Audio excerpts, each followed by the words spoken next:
No olvides darle like y suscribirte a nuestro canal. Mi mamá me contó esta historia hace unos años, y aunque yo era muy chiquita cuando ocurrió, hay algo dentro de mí que siempre ha sentido que es real. No recuerdo todos los detalles como si hubieran pasado ayer, pero sí tengo una sensación muy clara de que esa muñeca era mía. Cuando yo tenía unos 4 o 5 años, mi mamá solía llevarme los fines de semana a recorrer tiendas de antigüedades. Era su forma de relajarse. A veces compraba platos viejos, otras veces libros, o simplemente paseábamos mirando cosas raras. Yo iba siempre feliz. Me gustaba caminar entre objetos que parecían sacados de otra época. Había algo en esos lugares que me hacía sentir, no sé, como si ya los conociera. Una de esas tardes entramos a una tienda especialmente vieja, de esas con piso de madera que cruje cuando caminas. Había estantes llenos de porcelana, lámparas antiguas, relojes de pared y muñecas antiguas en vitrinas de vidrio. Mientras mi mamá miraba unas teteras, yo me acerqué a una de esas vitrinas, y ahí estaba, una muñeca de trapo con cara y parte del torso tallados en madera. Su cabello era oscuro y tenía puesto un vestidito de encaje color crema. En cuanto la vi, me paralicé. No por miedo, sino porque sabía que era mía. No una muñeca parecida, no algo que me gustaba. Era mi muñeca. La había tenido antes. No en esta vida, sino en otra. Corrí hacia mi mamá y le dije con total seguridad: «Esa muñeca es mía, se llama Dolores, me la dio mi otra mamá». Ella se rió, como hacen los adultos cuando un niño dice algo que suena raro. Me dijo que no dijera tonterías, que esa muñeca llevaba ahí años. Pero yo insistí. Le conté que Dolores me la había regalado mi mamá anterior, que tenía otros hermanos y que me había enfermado.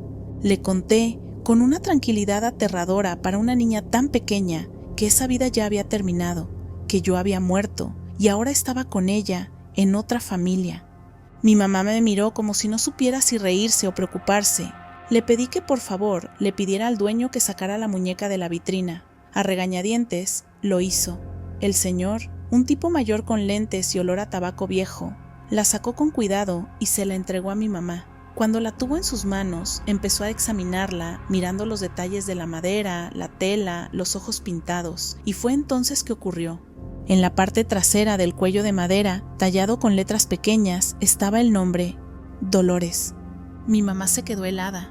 Me miró como si de repente no supiera quién era yo. No dijo nada. Me devolvió la muñeca y la miré fijamente por unos segundos. No tenía dudas. Dolores me pertenecía, era parte de mí, de esa otra vida que yo no entendía, pero que todavía recordaba. ¿Podemos llevárnosla?, le pregunté emocionada, pero ella, completamente perturbada, dijo que no. Me agarró de la mano, le agradeció al señor y salimos rápido del lugar. Yo iba llorando y reclamando. No entendía por qué no me dejaba llevarme algo que era mío. Años después, ya adolescente, le pregunté otra vez por esa historia. Me dijo que sí, que todo había pasado tal como lo recordaba, que no se lo había inventado, que en serio la muñeca tenía mi nombre para ella, Dolores, tallado en la nuca, y que por más que intentó encontrarle una explicación racional, no pudo. Me confesó que le dio miedo, no por mí, sino por lo que significaba, que quizás había algo de verdad en lo que dije, y que su hija pequeña había recordado una vida anterior con detalles imposibles de inventar. Hasta el día de hoy sigo pensando en esa muñeca, en Dolores, en esa otra familia que según yo tuve, esos hermanos, esa madre, esa enfermedad. No tengo pruebas, solo recuerdos borrosos, como pedazos de un sueño que nunca se termina de ir del todo. Y todavía me frustra que mi mamá no me comprara esa muñeca, porque de algún modo que no puedo explicar, sé que esa muñeca tenía algo que ver conmigo, que era una especie de puente con algo que fui o que tal vez aún soy. Cuando tenía unos 7 años, tuve una de esas discusiones absurdas con mi mamá que para mí en ese momento eran el fin del mundo. Solo quería ir a la casa de mi amigo Braulio, que vivía a 2 puertas de la nuestra. Nada grave.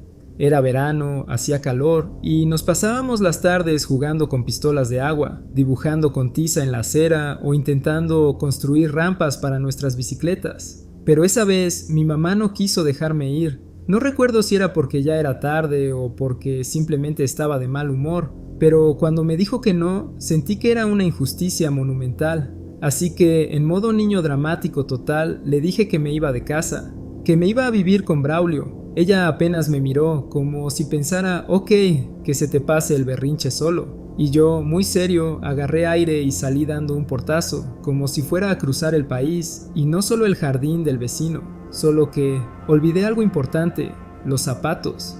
Estaba en camiseta, shorts y calcetas. Caminé por la acera como si realmente estuviera haciendo algo valiente, pero después de unos pasos entre lo caliente del cemento y lo incómodo de las piedritas, me rendí.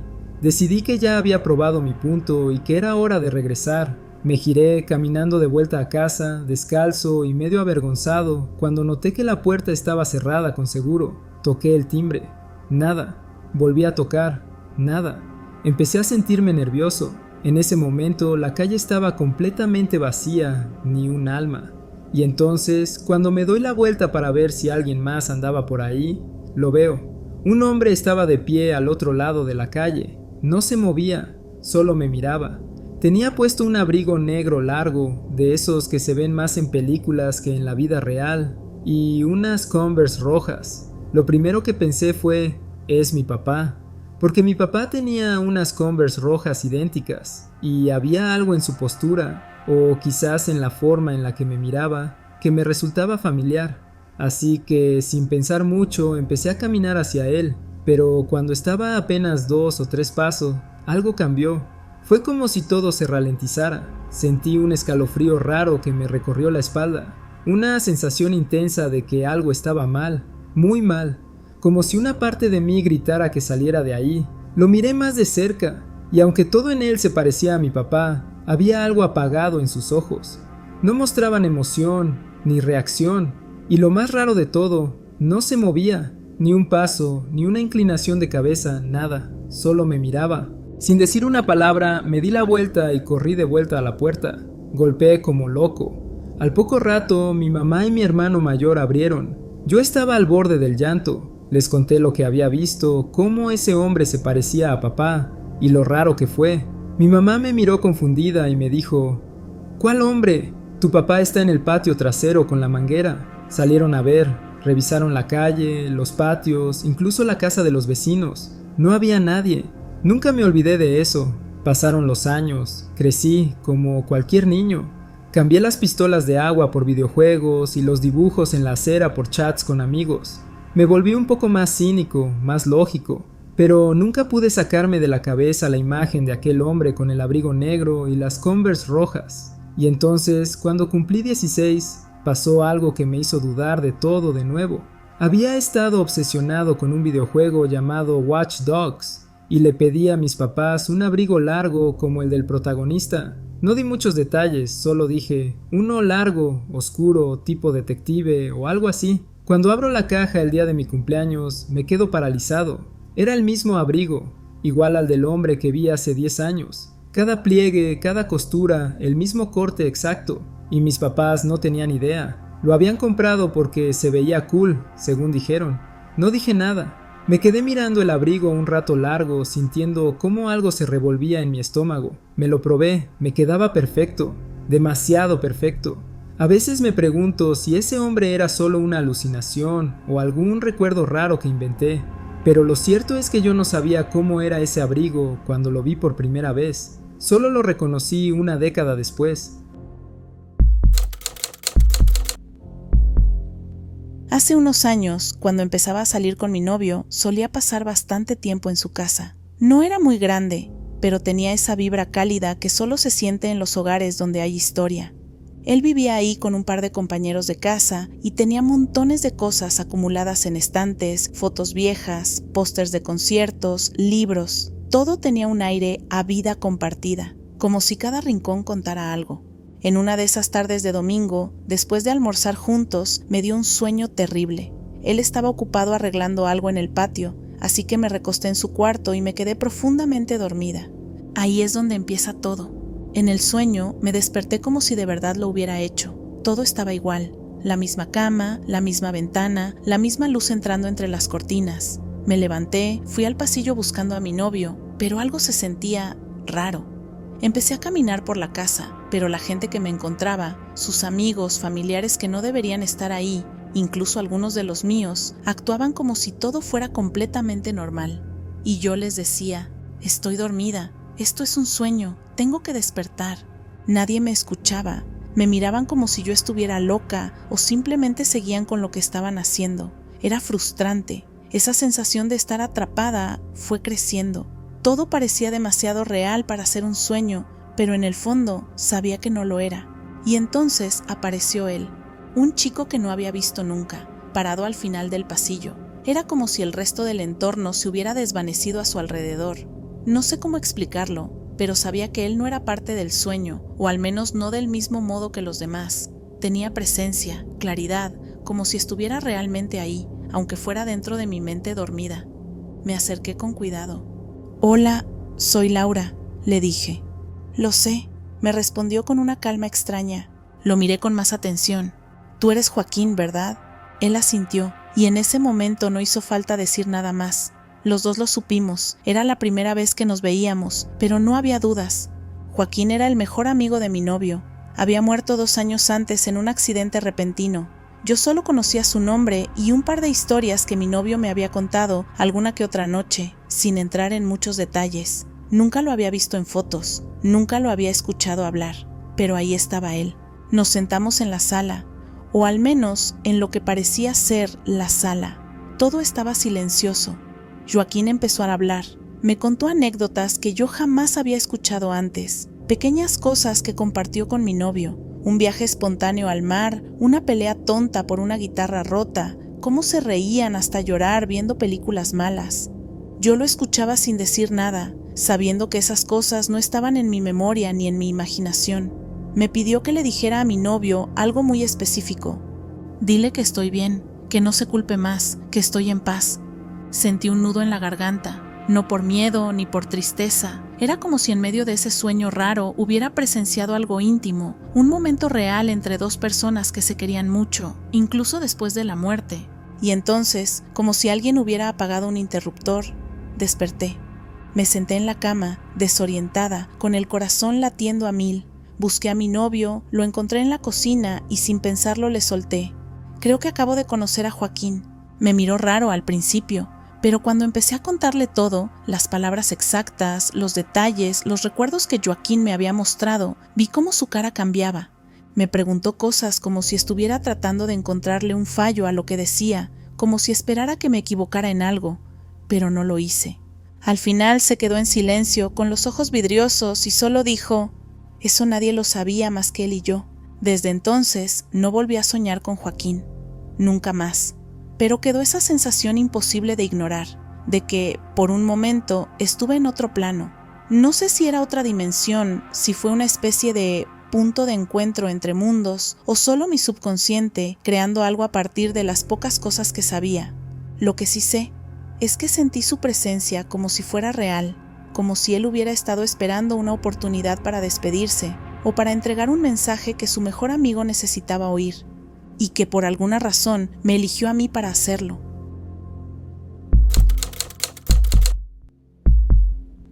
Esto que voy a contar me pasó hace un par de años y todavía no encuentro una explicación lógica que me deje tranquilo. Era un día normal. Salí de la universidad justo después de mi última clase, como siempre lo hacía, para ir a buscar a mi novia al trabajo. Teníamos esa rutina diaria desde hacía meses. Ella salía a las 5 de la tarde y como su trabajo quedaba a unos 30 minutos de mi facultad, solía ir tranquilo, poner algo de música en el carro y manejar sin apuros. Ese día no era diferente. El sol brillaba, había poco tráfico y yo incluso recuerdo que pensé: qué buen clima para manejar con las ventanas abajo. Pongo el GPS de siempre, aunque me sé el camino de memoria, pero tengo la costumbre de usarlo porque me avisa si hay tráfico o accidentes. El GPS marcaba exactamente 31 minutos. Salí a las 4:25, lo recuerdo porque vi la hora cuando puse el teléfono en el soporte del tablero. Y aquí es donde todo se vuelve extraño. Desde mi perspectiva pasaron unos 15 minutos, tal vez 20. Estaba en la autopista escuchando música, completamente despierto. No estaba cansado, no estaba distraído, no me detuve en ningún lado. Estaba bien. Luego suena mi teléfono, era mi novia. Contesto y lo primero que dice, con ese tono entre molesta y preocupada, es: ¿dónde estás? Saliste de la universidad hace más de 1 hora. Me reí un poco pensando que estaba exagerando y le respondí algo como: ¿cómo que 1 hora? Si acabo de salir hace 15 o 20 minutos. Hubo un silencio. Me dijo: son 20 para las 6. Tenías que haber llegado hace rato. En ese momento miro el reloj del auto y sí, efectivamente eran las 5:40 de la tarde. Sentí una presión rara en el pecho, como cuando te das cuenta de que algo no cuadra. Empiezo a mirar alrededor tratando de ubicarme y de pronto noto que el paisaje no me resulta familiar. Ni un solo punto de referencia, ni un edificio, ni una señal, nada. Abro el GPS de nuevo y me congelo. Estaba a 1 hora y media de distancia del trabajo de mi novia, no a 30 minutos, a 1 hora y media más allá de donde se suponía que tenía que estar. Me había pasado completamente y no tenía ni la más mínima idea de cómo había llegado hasta ahí. No había salido de la autopista, no había notado desvíos, no me dormía al volante, nada. Era como si el tiempo se hubiera estirado, o como si hubiera manejado en automático por un lapso que simplemente desapareció de mi memoria. Di la vuelta en la primera salida que encontré, totalmente desorientado, mientras intentaba explicarle a mi novia por teléfono lo que estaba pasando. Ella no entendía nada, yo tampoco. Me preguntaba si me había distraído tanto como para perderme, pero eso no tenía sentido. Siempre he sido buenísimo con las direcciones. Es algo que incluso mis amigos comentan. Nunca me pierdo, ni siquiera en ciudades que visito por primera vez.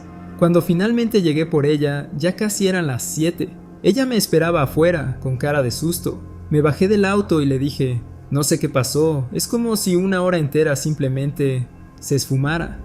Nos sentamos en el auto un rato sin movernos. Le mostré el historial del GPS. El primer punto estaba bien, el destino estaba bien, pero en medio había una línea recta completamente desubicada, como si el sistema hubiera perdido el rastro por un tiempo y luego lo hubiera retomado sin sentido.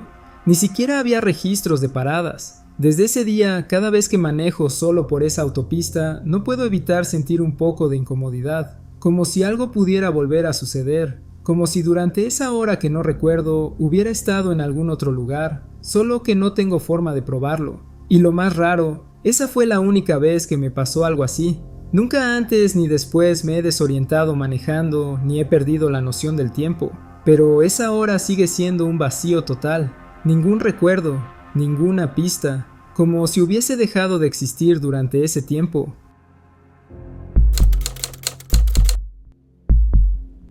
Ya han pasado unas semanas y todavía no puedo sacarme esto de la cabeza. No fue un accidente, no fue un sueño, no fue una alucinación. Lo vi, pasó frente a mis ojos y aún no tengo una explicación lógica. Trabajo en el turno de la tarde-noche en una planta de distribución cerca de Richmond, Virginia. A veces salgo a las 11, otras a la medianoche. Esa noche, en particular, eran alrededor de las 12:15 de la madrugada cuando salí del trabajo. Agotada, con ganas de llegar a casa, pero también con esa mezcla de alerta y tensión que uno tiene cuando conduce solo de noche. El trayecto de regreso es largo, más de 1 hora por la Interestatal 95, carretera recta, oscura, sin mucho tráfico a esa hora. Siempre llevo café y pongo música para mantenerme despierta. Manejo un poco rápido, lo admito. No me gusta ir pegada a nadie ni que me sigan de cerca, así que reviso el retrovisor con bastante frecuencia. Llevaba ya unos 30 minutos conduciendo, metida en mi ritmo, sin pensar mucho, cuando vi unos faros detrás de mí. Lo que me llamó la atención no fue solo que el auto venía demasiado pegado, sino que no lo había visto antes en absoluto. De un segundo a otro, estaba ahí, justo detrás de mí, siguiendo mi misma velocidad, ni más rápido ni más lento.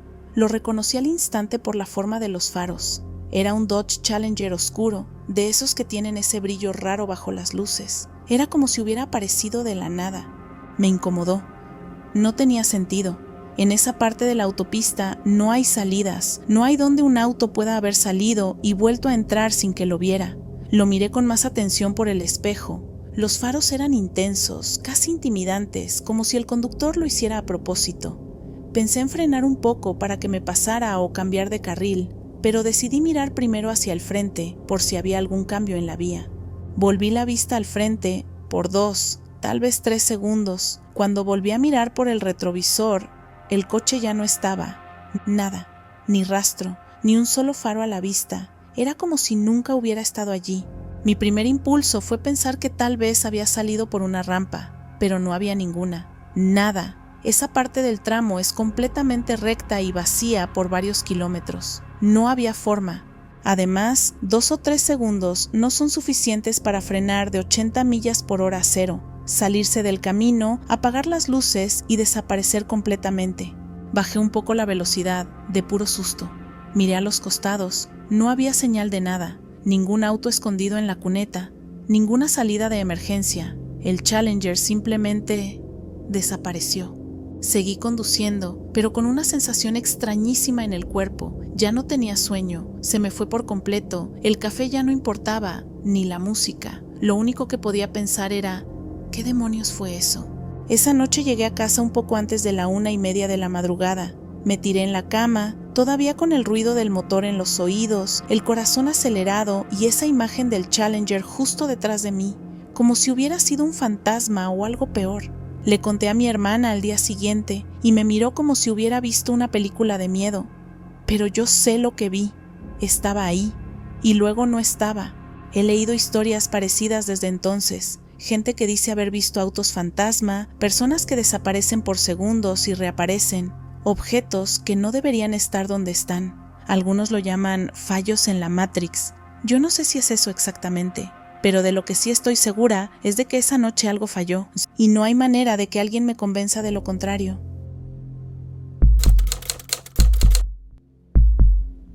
Esto me pasó hace un par de años cuando tenía un trabajo nocturno en un almacén logístico. Me encargaba de supervisar las entregas y hacer los registros de inventario entre las 6 de la tarde y las 2 de la mañana. No era el trabajo de mis sueños, pero pagaba bien y me permitía estudiar por las mañanas. Además, como estaba en las afueras de la ciudad, en una zona industrial pegada a un bosque, todo era bastante tranquilo. Durante los descansos, algunos de nosotros salíamos a caminar un poco para despejarnos, aunque la mayoría evitaba hacerlo de noche. Pero a mí me gustaba. Siempre he sido una persona nocturna y hasta ese momento nunca me había pasado nada raro. Esa noche en particular, salí a caminar solo durante mi descanso de medianoche. Tomé la linterna del teléfono por si acaso, aunque conocía el camino de memoria. El aire estaba fresco, el cielo completamente despejado y todo estaba en silencio, como de costumbre. Caminé unos 5 minutos por el sendero de grava detrás del almacén hasta acercarme a la línea de árboles. A esa hora el bosque parecía un muro negro. Ni una luz ni una casa cerca, solo naturaleza densa. Y entonces pasó. Sin advertencia alguna, sin transición ni sonidos. Un enorme tramo del bosque a mi derecha se iluminó completamente, como si fuera pleno mediodía. No me refiero a que apareciera una luz o que algo brillara en un punto específico. Era todo el terreno iluminado, de golpe, como si alguien hubiera encendido el sol solo en esa parte del bosque. No vi sombras ni puntos de luz identificables. Todo se veía con una claridad antinatural, como si de pronto yo estuviera viendo otro lugar u otro momento del día. Fue tan inmediato que mi cuerpo se paralizó. Estuve ahí de pie unos 30 segundos. No respiraba, no pestañeaba, solo miraba esa parte del bosque como si estuviera contemplando una escena robada de otra dimensión. Podía ver detalles que antes estaban ocultos, ramas, hojas, el suelo cubierto de musgo.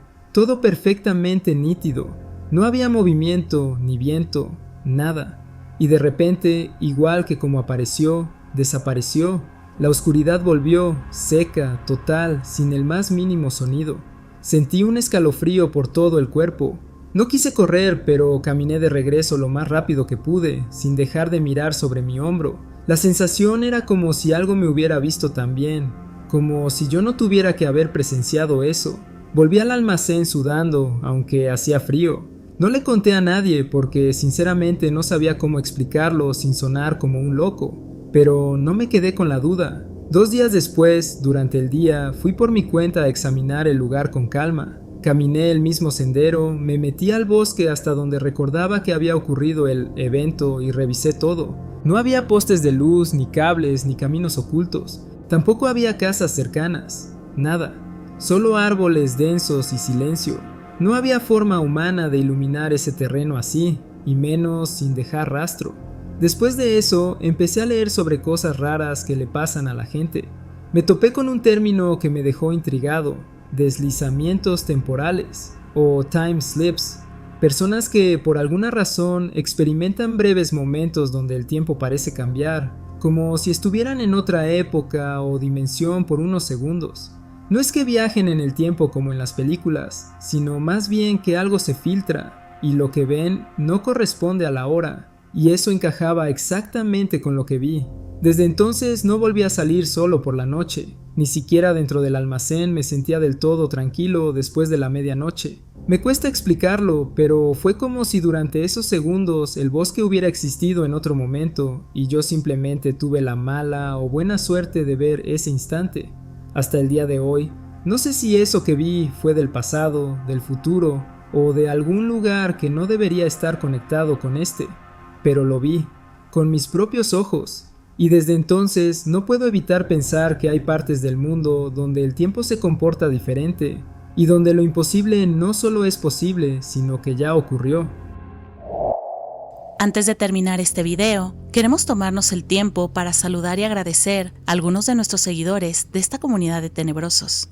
Alejandro Portmane, Marcia Valencia-QK3HW, Teresa Raigosa-T8R, Marisa Sanacost 5307, María Isabel Páez Navarrete, Alberto Loredo, Isaí Barrios-BV3OM, Veros 6678, Meg 3223, Fernando Estrada García 3906, Bianca Mendoza 947, Sofía Pérez 5623.